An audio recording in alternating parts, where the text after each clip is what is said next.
Did you know that individuals with learning disabilities have a special power? They do. They have the power of invisibility. That's right. Because unless you are a special ed teacher or psychologist, you probably don't know that an individual has a learning disability unless they tell you about it. So this is me telling you that I have a learning disability. But here's the thing, that can be a double-edged sword. One, it means that people won't treat you different. But then two, it means that people won't treat you different. That means that you won't get the help and support that you need because they don't know that you have a disability. But a law in Alabama may change that because they are pushing through a law that would allow individuals with learning disabilities that aren't apparent just by looking at you have a license plate that says invisible disability.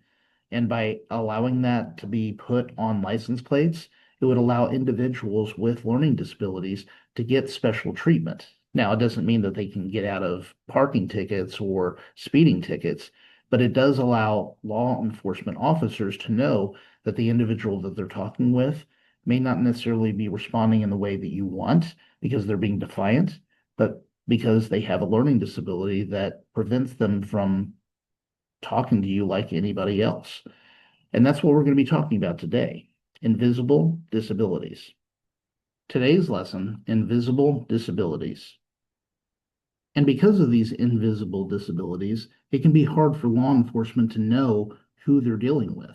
So, invisible disabilities license plates are going to be coming out in Alabama.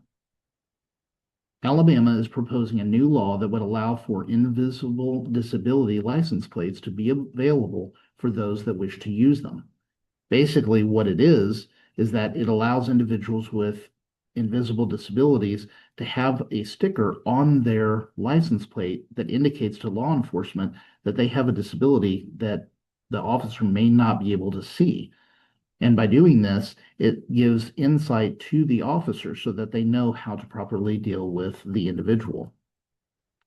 And this is a law that I think is really good. Now, some would argue and say no, because then it puts you on a registry or it identifies you as somebody that's different than everybody else.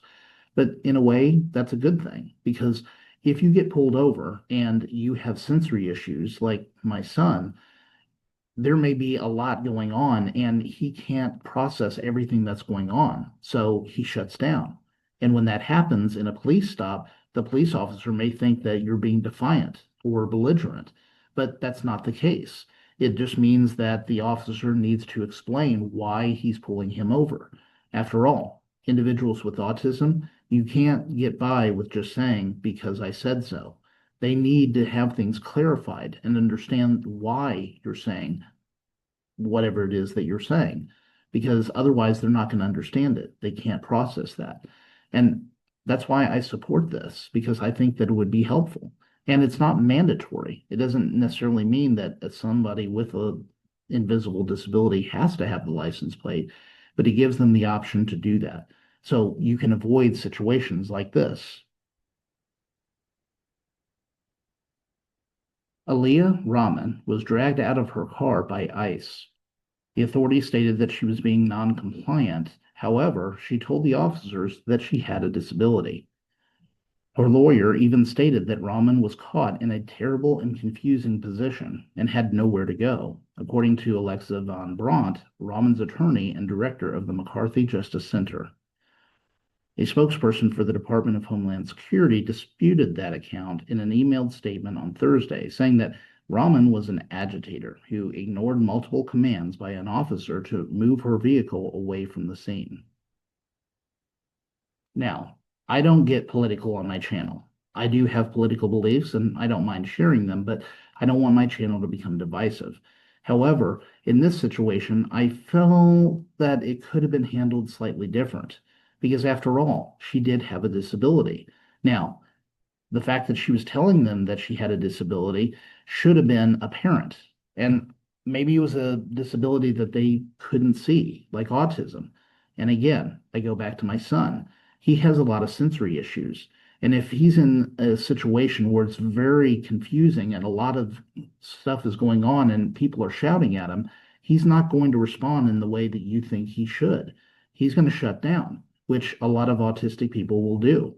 And in that case, it may appear to authorities that you're being defiant or you're an agitator because you're not following the commands of the police officer. But if you are screaming at somebody, that's probably not the best way to communicate. So I actually fear for my son because when he grows up and he is able to drive, I want him to not fear the police officer. I want him to know that the police officer is going to understand him and be able to work with him. And this invisible disability license plate would actually help him with that.